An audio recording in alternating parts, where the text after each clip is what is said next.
반갑습니다. 인사 한번 서로 나누실까요? 반갑습니다.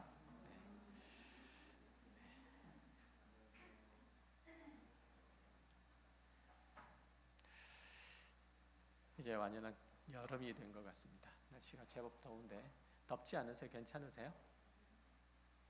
약간 더우시면 에어컨을 쓰셔도 될 것 같아요. 자, 말씀 함께 나누도록 하겠습니다.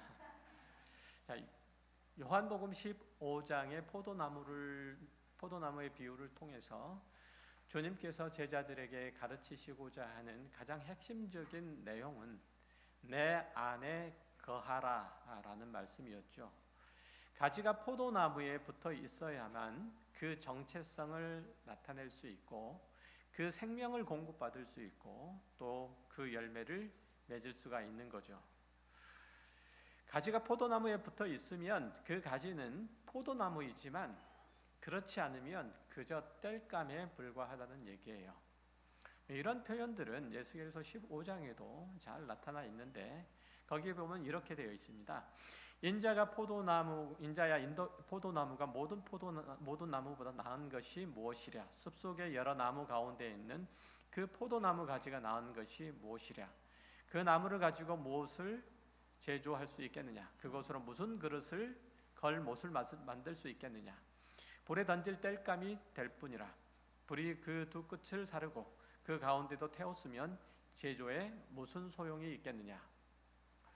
남유다 사람들은 자기가 하나님의 선택된 족속이고 그 나라의 일원으로 결코 흔들림이 없는 지위 그리고 그 멤버십을 지녔다고 늘 여겼어요.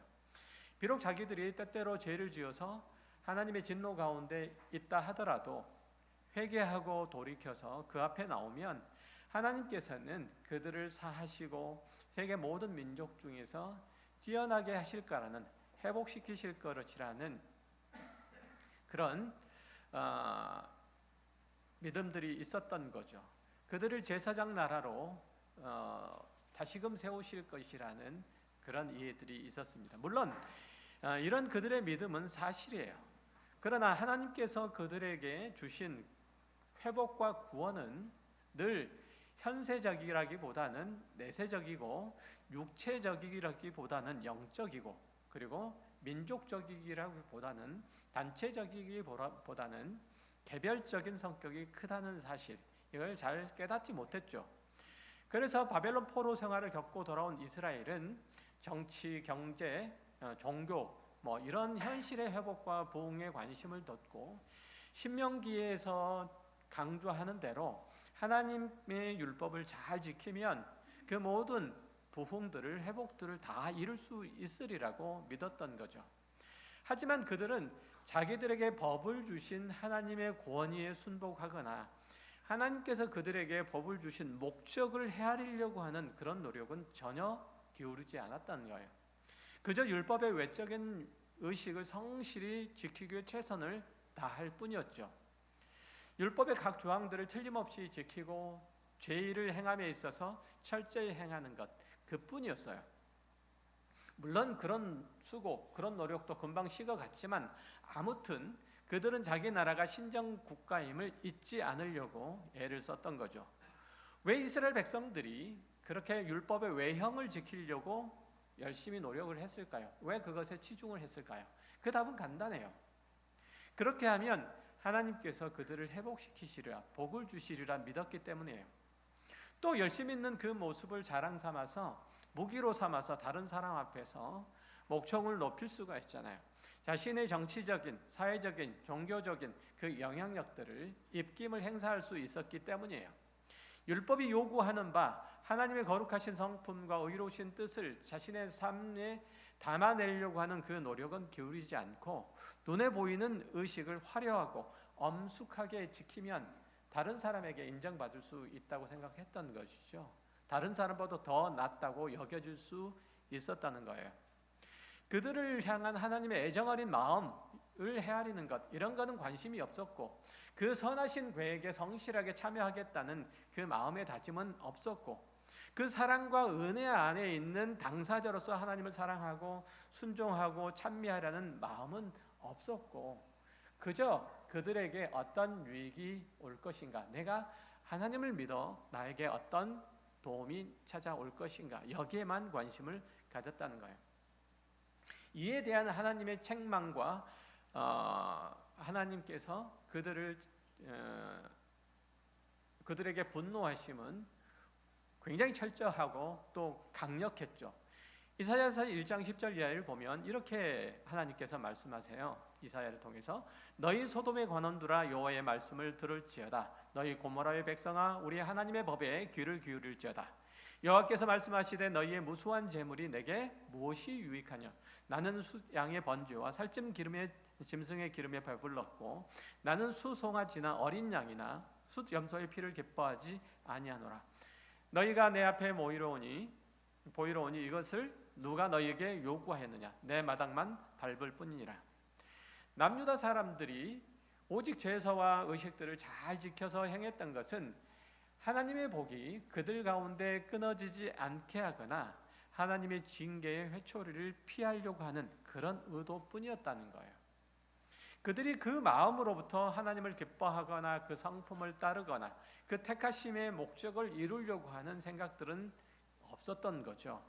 그들이 하나님의 의로우신 통치 아래 거하는 증거로서 그 백성다운 진실하고 정직한 삶의 내용들은 전혀 갖추질 못했던 거예요.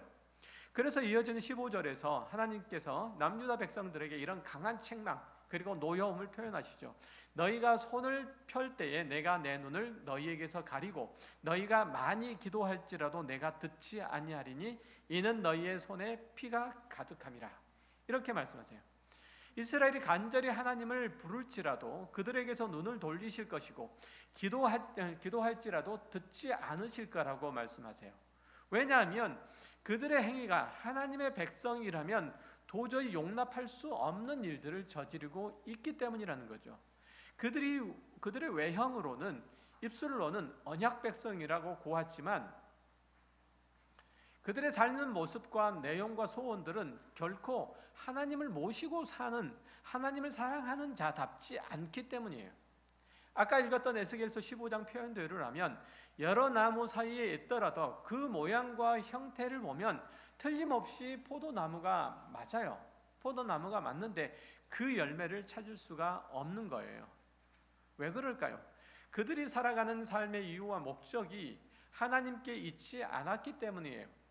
하나님의 의로우신 통치를 외면하고 자기의 살기 편하고 좋을 대로 이웃하는 이방 족속들의 삶을 동경하고 그들과 섞여 살았기 때문이에요. 다시 말하면 가지가 포도나무에 붙어 있지 않는 것과 같은 삶을 살았기 때문이라는 거예요. 이스라엘은 하나님 안에서 살기는 싫었죠. 그게 귀찮았어요. 그게 너무 번거로운 일들이었어요. 또한 그것들이 때때로는 자기 자신들에게 불평과 불만을 안겨주기도 했어요. 그렇지만 하나님께서 주신다고 약속한 그 복은 받고 싶었어요. 하나님의 환심을 사서 그의 도우심을 받고 싶었기 때문에 마치 이방 사람들이 자기 신을 섬기는 것처럼 제사 드리는 행위에 대해서는 아주 열심이었던 거예요. 그들이 하나님을 믿는 자들이라고는 하지만 자기 유익과 만족과 평안을 얻기 위해서 신앙 행위를 했을 뿐 자신이 스스로 구하는, 어찌 보면 자신들이 스스로 구하는, 자신들이 스스로 정한 하나님을 예배했을 뿐 정말 하나님께서 그들에게 나타내시는 분으로서 절대 주권자로서 하나님을 경외하거나 기뻐하는 일들은 그 마음에 순독하는 마음이 그들에게는 없었다는 거예요. 그러니 그들의 삶에 나타나는 것들은 오직 신약의 표현으로 얘기하자면 육체의 일, 이거밖에는 없었던 거예요. 그러면 그 이스라엘이 가는 길은 너무 뻔하잖아요. 하나님께 붙어 있지 않는 자들의 운명은 포도나무에 붙어 있지 않는 가지처럼 말라지고 길가에 버려지고 아무나 와서 땔감에 쓰려고 주워가면 그뿐이에요. 그들의 전 역사가 그것을 말해주잖아요. 우리는 어떠한가요? 예수 그리스도 밖에서 삶의 재미나 기쁨이나 가치나 목적을 찾으려고 하면 결국은 허무함 밖에 남지 않는다는 것, 이거 여러분 잘 아시잖아요. 한두 번 다 그것들을 경험하셨잖아요. 포도나무에서 떨어진 가지가 결코 열매를 맺을 수 없듯이 사람이 하나님 안에 거하지 않으면 결코 그 구원의 영광과 생명과 의로움이 그 사람 안에 나타날 수가 없는 거예요. 요한복음 15장 4절에서 말한 바 그것이 바로 그 내용인 거예요. 내 안에 거하라, 나도 너희 안에 거하리라. 가지가 포도나무에 붙어 있지 아니하면 스스로 열매를 맺을 수 없음 같이 너희도 내 안에 있지 아니하면 그러하리라. 가지가 포도나무에 붙어 있지 아니하면 그리스도인이 그리스도 밖에 나아가면, 하나님의 주권 밖에 나가면 추울 일밖에는 없어요. 고통스러울 일들밖에는 없어요. 허무한 일들밖에는 감당할 게 없는 거예요. 예수 안에 사는 자는 하나님의 거룩하신 성품을 매일 경험할 수 있고요, 그 의로우신 일에 참여할 수 있고요, 그 소원하는 일들을 다 이루어짐을 볼 수 있다고 성경은 반대로 또 말하죠. 그 말씀이 오늘 본문에서는 그렇게 기도라는 은혜의 방편까지 연결이 되고 있어요. 오늘 본문 7절을 읽어보면 이렇게 되어 있죠. 너희가 내 안에 거하고 내 말이 너희 안에 거하면 무엇이든지 원하는 대로 구하라. 그리하면 이루리라. 우리가 그리스도 안에 있으면 무엇이든지 구할 수 있고 또 하나님께서 그 기도를 응답하실 거라고 말해요. 우리가 하나님 안에 거하는 문제를 가지고 어디까지 나아가냐면 간구하면, 기도하면 하나님께서 이루실 거다. 좀 문맥이 좀 서로 맞지 않는 것 같은 그런 느낌이 드시죠? 잘 맞으세요? 제가 내려가야 될 것 같은데 대답. 이 말씀은 기도가 우리가 생각하는 것처럼 우리의 소원을 이루는 방편이라거나 어떤 결과를 만들어내는 수단이 된다, 이런 뜻은 아니에요. 우리는 기도를 통해서 어떤 일들이 가능해지고 현실화되기를 소원하는 마음으로 하나님 앞에 엎드리죠. 특히 우리가 겸손히 하나님의 말씀 앞에 서고 우리를 불쌍히 여기시도록 우리가 믿음으로 이 세상과 싸워서 맞서 싸울 수 있는 힘과 용기를 달라고 우리는 기도해요. 사실 그런 태도, 그런 자세가 문제가 될 거는 하나도 없어요. 그렇게 기도하는 게 당연하죠. 우리는 어떤 내용으로나 하나님 앞에 나아갈 수 있어요. 무슨 기도든지 할 수는 있어요. 그러나 오늘 본문 7절에서 약속하는 기도는 그런 부분을 말하고 있는 것이 아니라 기도의 또 다른 영역을 말하고 있어요. 그러니까 기도는, 여기서 말씀하시는 기도는 그 기도를 통해서 예수 그리스도 안에 붙어 있기를 바라거나 풍성한 열매를 맺기를 소원하자는 그런 마음을 아뢰자는 그런 것들을 가르치는 게 아닌 거죠. 기도를 통해서 우리에게 당면한 문제를 해결하자, 이런 방법을 제시한 것이 아니에요. 오히려 우리가 그리스도 안에 거함으로 인해서 맛보고 누리는 어떤 결과를 말하려고 하는 거예요. 우리가 예수 그리스도 안에 있으므로 우리는 하나님께 무엇이든지 구하는 존재가 되었다는 얘기예요. 무엇이든지 하나님께서 들으시는 하나님의 참 자녀가 되었다는 사실, 하나님의 사랑받는 자녀가 되었다는 사실을 말하려고 하는 거예요. 쉽게 말하면 우리가 그리스도 안에 거하기 때문에 그것을 수단으로 삼아서 무엇이든 간구하고 하나님께서는 그렇게 하면 듣지 않으실 수 없다, 이런 말씀을 하려고 하는 게 아니라 우리가 그리스도 안에 거하기 때문에 무엇이든지 간구할 수 있는 결과를 얻었다, 이런 뜻이에요. 그런 의미에서 우리가 하나님 앞에 무엇을 간구할 수 있다는 사실, 이 자체가 감사하고 영광스럽고 은혜스러운 일들이잖아요. 우리가 하나님의 사랑받는 자녀가 되었다는 뜻으로 하나님 앞에 나아가서 우리의 소원을 아뢰 수 있으니까요. 보통 기도는 내가 무엇을 목표로 삼고 있지만 그곳에 도달할 수가 없어서, 그 능력이 없어서, 그 재주가 없어서 그것을 얻지 못해서 하나님께 비는 행위다, 이렇게 이해하고 있죠. 안 그러셨어요? 그죠? 이렇게 피드백을 좀 해주시면. 그러나 요한복음 15장 7절에서 말하는 기도는 성도가 어떤 영적 상태에 도달했기 때문에 어떤 은혜를 누리고 있기 때문에 가능한 일들이다라고 묘사를 하고 있는 거예요. 너희가 내 안에 거하고 내 말이 너희 안에 거하게 되면 드디어 우리의 마음에서 터져 나오는 소리가 그 기도다라고 얘기를 하고 있는 거예요. 그런 의미에서 본문에서의 기도는 적어도 어떤 일을 이루는 방법 혹은 묘책으로서 제시되는 것이 아니에요. 기도는 예수를 믿는 자만 할 수 있는 거예요. 그리스도 안에 있는 사람, 하나님의 백성이라는 사람만 할 수 있는 거예요. 하나님을 믿지 않는 자가 어떻게 하나님 앞에 기도할 수 있어요? 하나님 앞에 기도할 수 있어요. 하나님께서 그의 소리를 들으실 수 있어요. 결단코 그렇지 않죠. 하지만 많은 성도가 자신의 어떤 소원을 이루는 수단으로 기도를 사용하는 경우가 많죠. 그래서 나는 밤새워 그토록 기도를 했고 눈물 콧물을 흘리면서 다 하소연을 했지만 응답을 받은 적이 없다. 나는 한 번도 기도한 대로 된 것을 경험하지 못했는데 뭐하러 새벽에 나가가지고 머리를 조아리고 하소연을 해야 되냐. 이런 식으로 기도 생활에 대한 절망, 탄식, 그리고 응답받지 못한 것에 대한 절망감을 표현하는 이들이 있죠. 그렇지 않아요. 오늘 본문에서 예수님께서 그 안에 거함의 문제를 기도까지 끌고 나가신 이유는 그의 제자인 우리가, 하나님 안에 거하는 우리가 이전과는 전혀 다른 존재가 되었다는 것을 선언하시고자, 가르치시고자 함이에요. 기도를 할 수 있다는 것 자체가 이미 우리가 그리스도에게 속한 이전과는 다른 존재가 되었음을 증거하는 것이거든요. 이 말씀을 하려고 하는 거예요.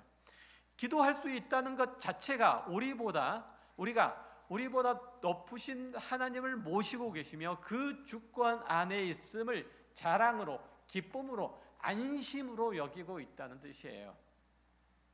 조금만 더 깊이 생각을 해볼게요.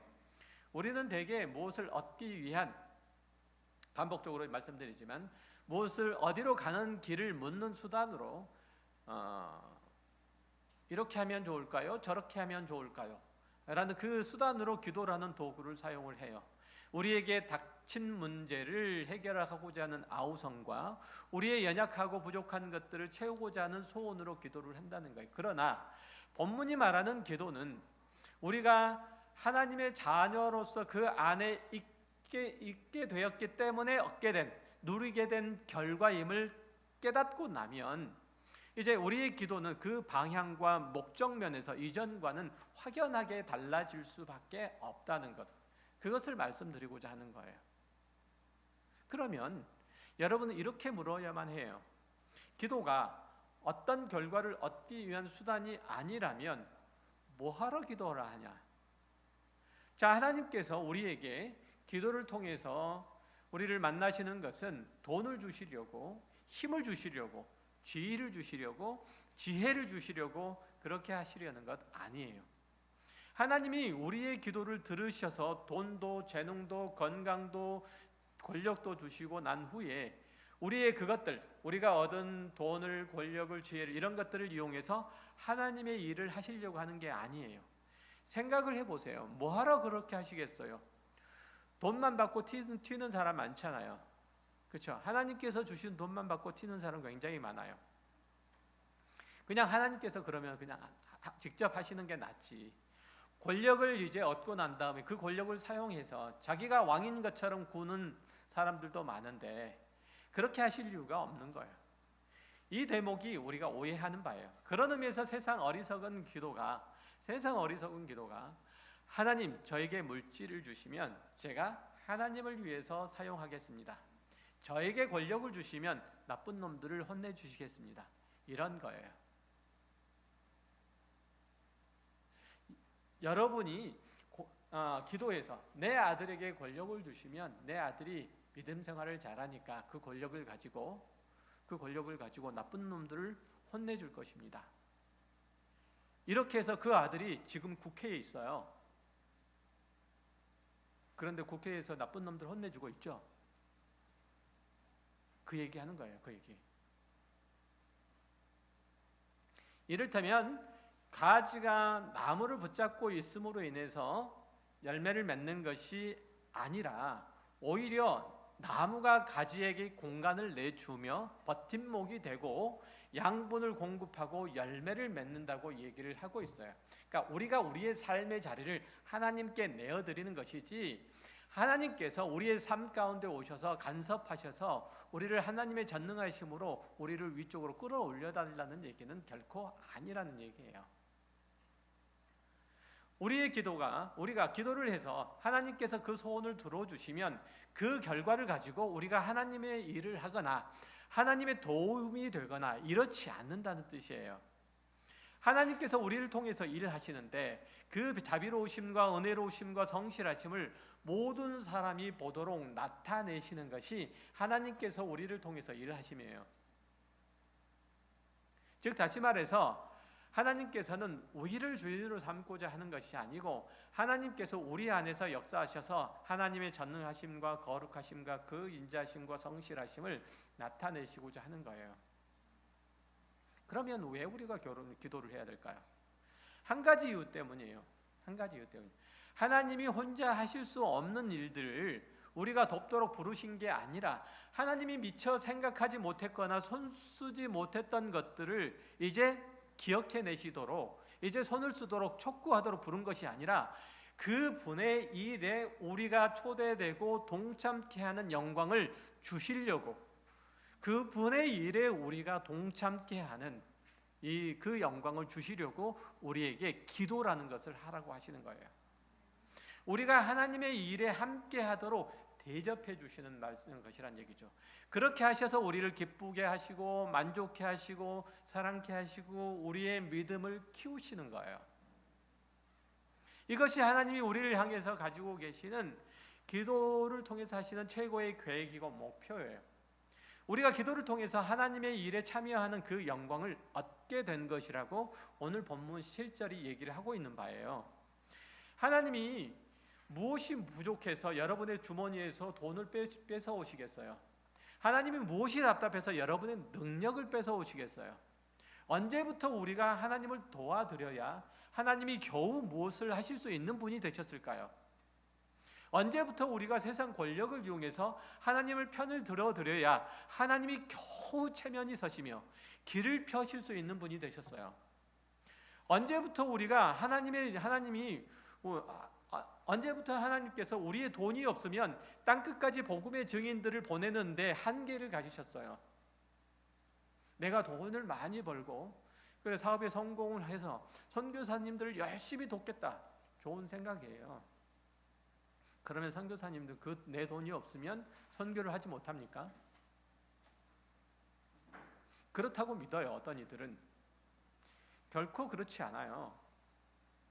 하나님을 향한 내 마음에 사랑이 넘쳐나고 죽어가는 영혼을 향한 하나님의 마음에 동참하는 안타까운 마음으로 선교도 하고 다음 세대에 복음을 전해주기도 하고 주님을 예배하는 예배당을 건축하는 데 손을 보태는 것이지, 내가 안 하면 하나님도 어쩔 수 없이 손을 놓고 계실 수밖에 없다, 이런 태도는 하나님을 만홀히 여기는 것에 다름이 아니에요.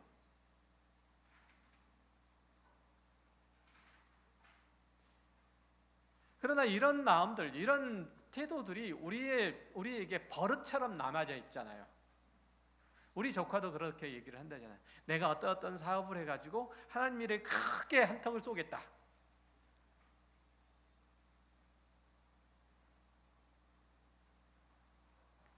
그 조카가 요즘 많이 회개 중이라고 얘기를 하더라고요. 우리 기도 역시 모든 능력 있는 성도가 되고 싶고 교회에서는 없어서는 안 되는 직분자가 되고 싶다는 아우성으로 이루어져 있어요, 대부분. 그러나 가진 물질이나 능력이나 재주 등으로 기여를 많이 하기 때문에 하나님께 없어서는, 교회 안에 없어서는 안 되는 존재는 없어요. 죄송하지만 없어서는 안 되는 성도는 하나님과 사랑을 나누고 그 안에 있는 기쁨이 충만함으로 인해서 나는 하나님이 없어서는 못 살아라고 고백을 하고, 하나님께서도 너 없이는 의미가 없어, 이렇게 말씀하시는 자로서 없어서는 안 되는 존재가 되는 건 맞지만, 나 없이는 교회가 안 되고 나 없이는 천국이 안 되는 일은 없어요. 나 없이는 교회에 어떤 일들이 안 되는 일들은 결코 없어요. 죄송하지만 하나님께서 우리를 죄에서 구속하셔서 그 자녀로 부르신 기쁘신 그 목적과 의도 안에는 우리가 얼마나 큰 사랑을 받고 있고 귀한 대접을 받고 있는지를 알라, 거기에 초대함이 담겨져 있는 거예요. 요한복음 15장에서 거듭거듭 확인하는 바가 그런 거잖아요. 천지를 지으시고 전능하시고 무한하신 하나님이 피조물인 우리와 변덕이 죽을 듯 하는 우리와 자기 자신밖에 모르는 우리와 하나가 되시기를 원한다는 거잖아요. 우리를 이런 우리마저도 지극히 사랑하셔서 우리를 떼놓고는 어떤 기쁨도 만족도 열매도 결과도 나타내지 않겠다고 하시는 셈이잖아요. 가지가 없으면 포도나무가 어디에 열매를 달아요? 그 말씀이잖아요. 계속 누차를 말씀하셨듯이 우리로 하여금 그분을 사랑케 하고 그분 역시 그 사랑 안에 우리 안에 채우시기 전에는 결코 씻을 수 없다라고 말씀하시잖아요. 예수님께서 이 땅에 오셔서 죄인인 인간들에게 조롱을 받으시고 그 모진 십자가를 지시고 물과 피를 다 쏟으시고 죽으신 것은 우리를 향한 하나님의 사랑의 크기가 얼마나 크고 깊고 그 집념이 얼마나 강하고 또 무서운지를 여실히 보여주는 거예요. 정말 그 사랑이 무섭거든요. 감당하기가. 어떠세요? 동의하세요? 그 사랑이 감당하기가 무섭습니다. 그 사랑을 이루시기 위해서, 그 사랑을 표현하시기 위해서 그 아들을 매다시잖아요. 십자가에. 무섭죠.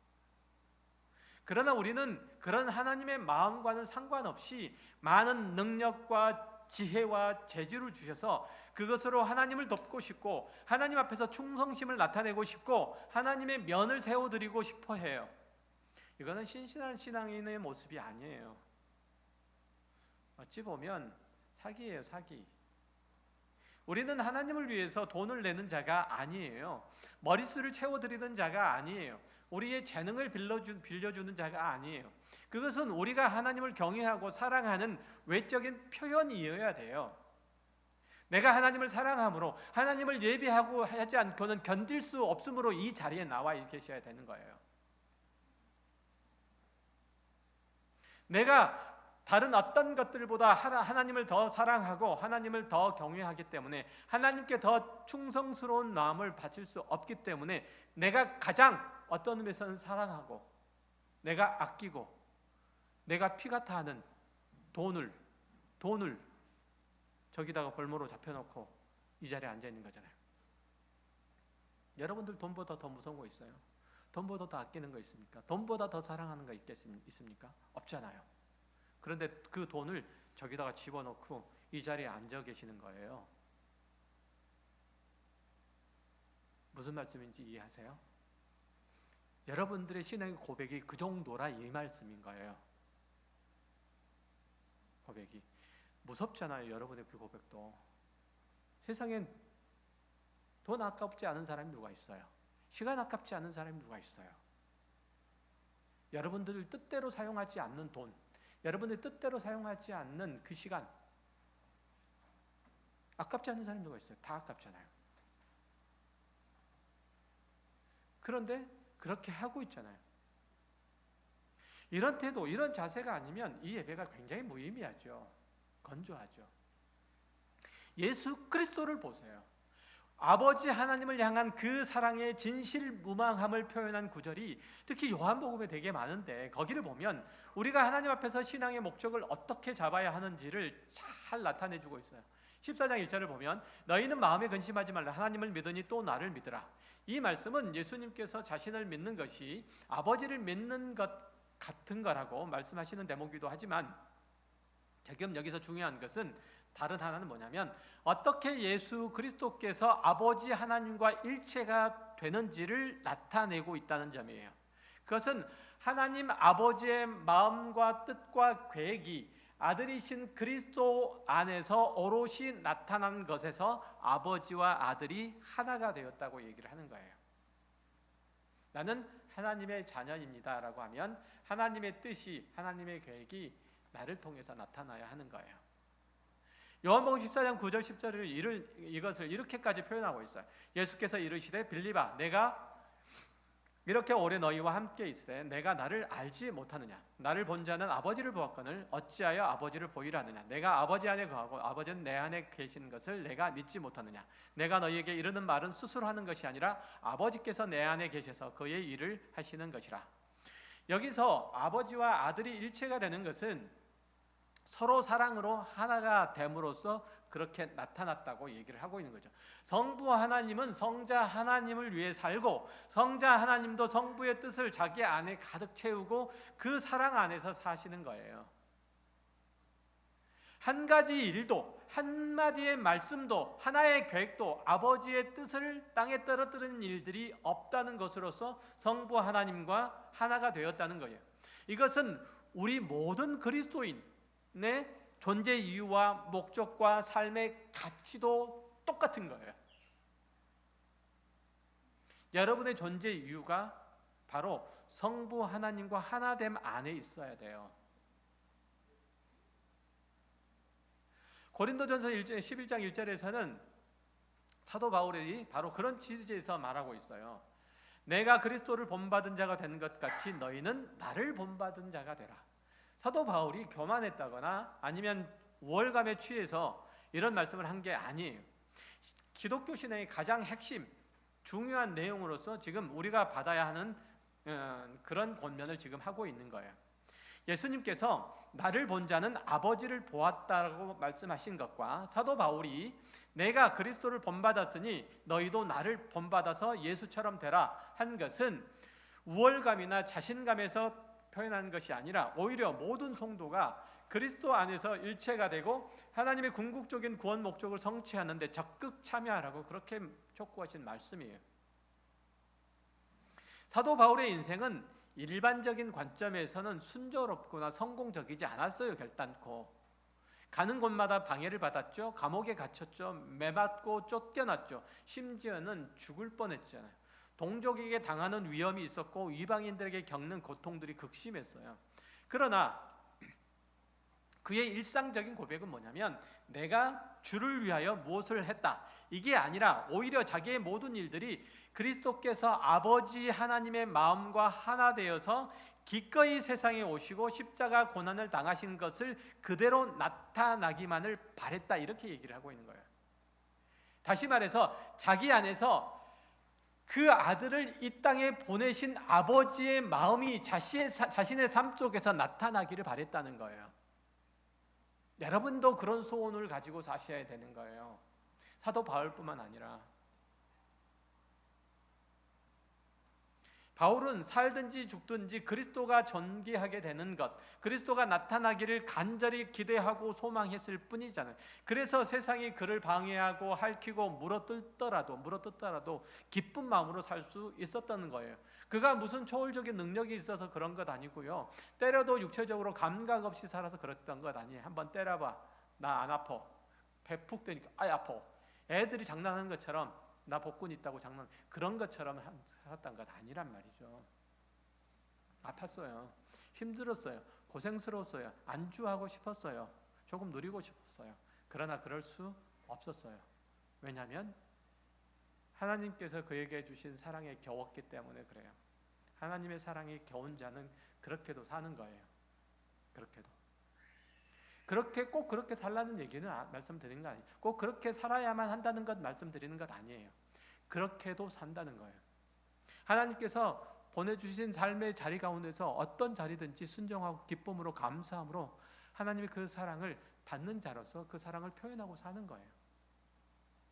여러분이 삶의 어떤 자리에 있든지 그런 의미에서 빌립보서 1장 8절에서 바울이 했던 고백을 곱씹을 필요가 있어요. 내가 예수 그리스도의 심장으로 너희 무리를 얼마나 사모하는지 하나님이 내 증인이시라.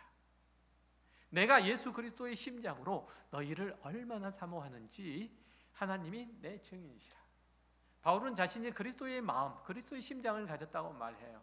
그가 죽어가는 영혼들을 향해서 그 온 마음과 정성과 열정을 쏟아낸 것이 아니라 인간을 향해서 가지고 계시는 하나님의 마음과 하나가 되어서 그것이 오롯이 그 안에서 풀어지고 있다고 그렇게 말하고 있는 거예요.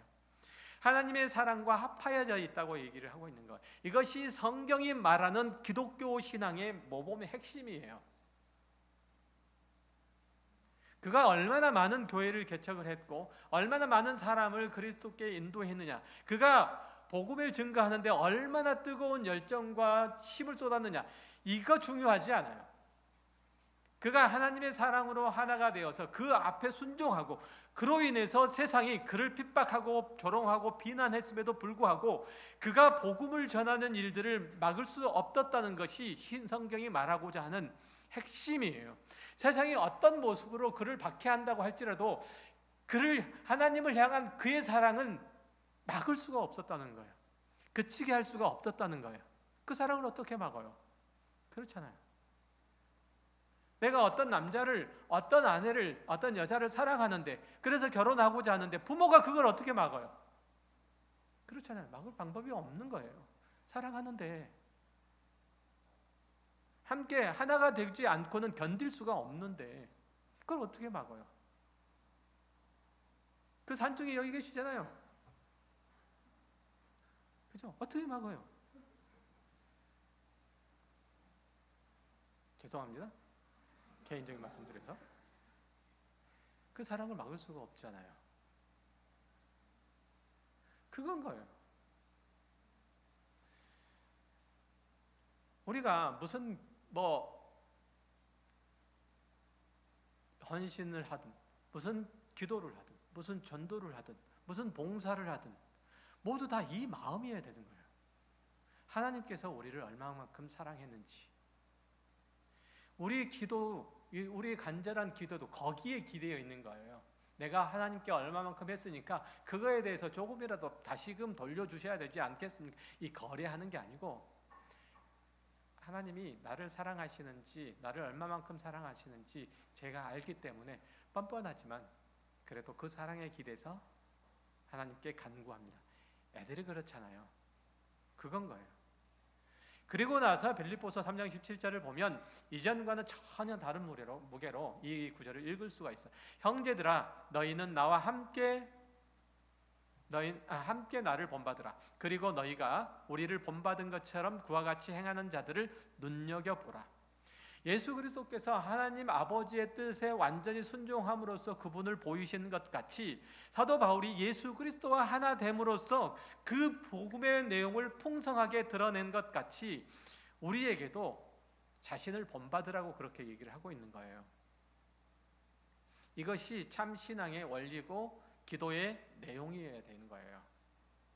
우리 오늘 본문에서 내 말이 너희 안에 거하고 무엇이든지 너희 안에 거하면 무엇이든지 원하는 대로 구하라. 이 말씀은 그저 기도는 만병통치약이다, 기도는 우리의 소원을 성취하는 요술램프 같은 것이다, 이런 선전 문구가 아니라 하나님이 이 세상, 이 세대에게 가지신 마음에 동참하는 거예요.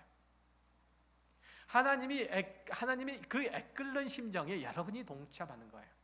그분의 안타까움, 그분의 오래 참으심, 그분의 온유하시고 자비하시고 긍휼히 여기심 안에 여러분이 함께 하는 거예요. 내가 오래 참을 수 있는 것은, 내가 누군가에게 온유함을 보일 수 있는 것은, 누군가에게 긍휼함을 베풀 수 있는 것은 그 하나님의 마음에 동참하기 때문인 것이지, 내 안에 어떤 오래 참을 수 있는 능력이 있는 것도, 온유한 것들이 샘솟이 솟아난 것도 그래서 그런 것이 결단코 아니라는 거예요. 그런 것들을 갈고 닦아서 나오는 게 아니란 말이에요. 하나님께서 그런 분이시기 때문에 그 하나님을 닮은 자로서 그 하나님께서 나에게 그것을 요구하시기 때문에 순종하지 않을 수 없는 자로서 내가 누구를 참고 이해하고 용서하고 기다리고 뭔가를 내 호주머니를 털어서라도 내어주는 거예요. 이게 우리예요. 이게 기도예요. 죄에 대해서 한숨이 나오고 죄악 안에서 헤매고 있는 자들을 향한 그분의 마음이 그대로 전달됨으로 인해서 눈물이 흐르는 것, 이게 기도잖아요. 이게 중보기도인 거예요. 우리가 저 죄인을 구원해 주십시오, 이런 안타까운 마음을 가지고 그렇게 기도하는 것은 얼마든지 좋아요. 그러나 저 사람을 구원하기 위해서 나를 다윗같이 해주시고 베드로같이 해주십시오라고 기도하는 것은 그건 참 신앙인이 아니에요. 사기꾼이지. 그것은 종교적인 수단이나 방법 그리고 능력을 동원해서 자신을 드러내고 싶은 거예요. 자신에게 뭐 어떤 능력들을 장착하고 싶은 거예요. 세상에서 사업에 성공한 것을 들고 교회에 나와서 그 힘을 과시하고 싶은 거예요. 그래서는 안 돼요. 나는 이렇게 했더니 하나님께서 내 기도를 응답해 주셨다. 너는 도대체 뭐 하는 거냐? 이렇게 상대방을, 어떤 누군가를 윽박지르려고 기도하고 응답받는 거 아니란 말이죠. 신앙은 가진 힘이나 능력으로 나타내는 것이 아니라 하나님의 성품, 하나님의 인격을 담는 거예요. 신앙은 능력의 문제가 아니고요. 능력의 문제가 아니고, 그리고 그 능력으로 행함의 문제가 아니고, 그 하나님의 마음, 하나님의 은혜를 헤아리는 거예요. 그리고 그 안에 젖어드는 거예요. 그 사랑에 젖어드는 거예요. 신앙인은 나 하나 편하자고 사는 사람이 아니에요. 나 좋자고, 나 누리자고, 돈을 달라, 쥐를 달라, 건강을 달라, 그렇게 기도하는 자가 아니란 말이죠. 그것으로 주님의 일을 하겠노라고 교묘하게 포장은 하고 있지만 사실은 다 핑계일 뿐이고 속내를 다 숨기는 일일 뿐이잖아요. 여러분 그렇잖아요. 솔직히 말해서 우리는 어떤 상황, 어떤 환경 속에서 또 하나님을 사랑할 수 있어요. 하나님의 마음을 닮을 수 있어요. 하나님의 사람 노릇을 할 수 있어요. 아파 누워 있어서도 그렇게 할 수 있고요. 직장을 잃고 시루에 빠져서도 하나님 자녀 노릇 할 수 있어요. 사업에 실패해서도 하나님의 사람으로 사는데 전혀 지장이 없어요. 교회와 성도가 가져야 될 가장 아름다운 목표는 우리 각자가 그리스도를 닮은 신앙 인격을 소유하는 거예요. 누구도 막을 수 없고 방해할 수 없는 하나님의 깊고 풍성한 사랑을 담아내는 거예요. 그 사랑으로 섬기고 그 사랑으로 서로 위로하고 그 사랑으로 서로 기도해 주는 거예요. 너희가 내 안에 거하고 내 말이 너희 안에 거하면 무엇이든지 원하는 대로 구하라. 그리하면 이루리라. 내 욕심 어린 간구가 아니라, 그것을 이루지 못해서 원망하는 기도가 아니라 하나님이 행하시는 일에 동참하라. 이렇게 말씀하시는 거예요. 하나님의 뜻을 헤아리고 그 안에서 순종하기를 기뻐해 보라. 하나님이 여러분 안에서 그 행하시는 모든 일들을 그렇게 되면 경험할 것이다. 그러나 이 일이 되어야 하나님께 바칠 게 있고, 이것이 있어야 하나님이 도움이 될 거라고 생각하는 것은 기독교 신앙 원리에서 한참 잘못 나간 거예요. 여러분이 교회 존립을 결정하거나 교회의 미래를 확보하는 것이 아니에요. 여러분 마찬가지고 저도 역시 마찬가지잖아요.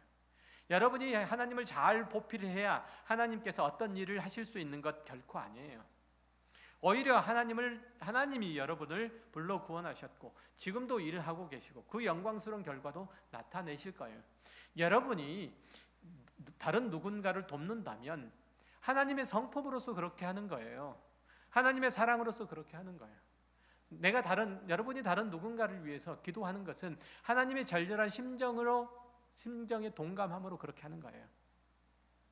여러분들이 다른 누군가에게 가서 그의 신앙을 일으켜줄 생각이 있으시거든 하나님께서 그에게 그런 마음을 가지셔서 여러분들에게 그 마음을 넣어주신 거예요.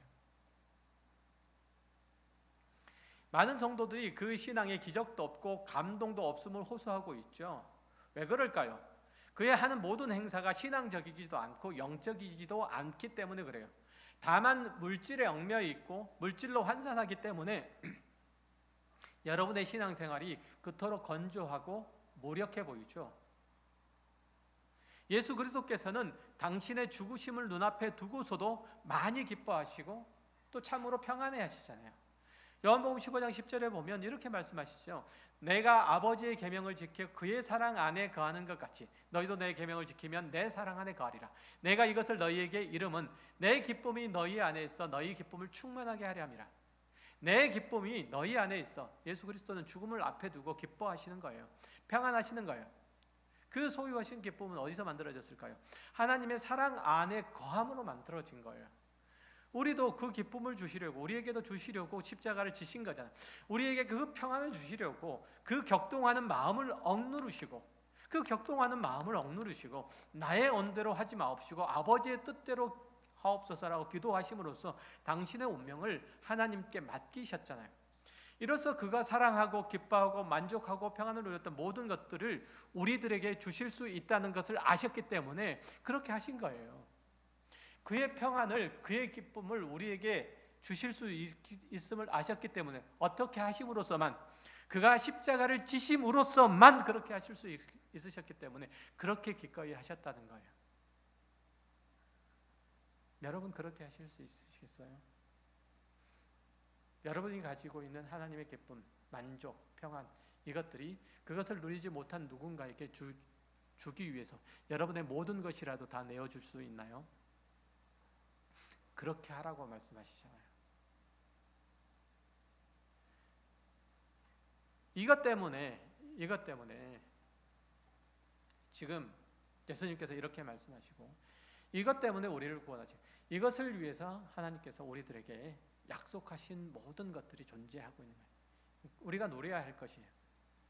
주님의 가르치심은 이제 그래서 요한복음 15장 13절 이하에서 이렇게 이어지기까지 하죠. 사람이 친구를 위하여 자기 목숨을 버리면 이보다 더 큰 사랑이 없나니 너희는 내가 명하는 대로 행하면 곧 나의 친구라. 이제부터는 너희를 종이라 하지 아니하리니 종은 주인이 하는 것을 알지 못함이라. 너희를 친구라 하였노니 내가 내 아버지께 들은 것을 다 너희에게 알게 하였음이라. 예수님께서는 우리를 위해서 목숨을 내어주셨잖아요. 곧 우리를 친구로 대접해 주신 거예요. 이게 극치죠.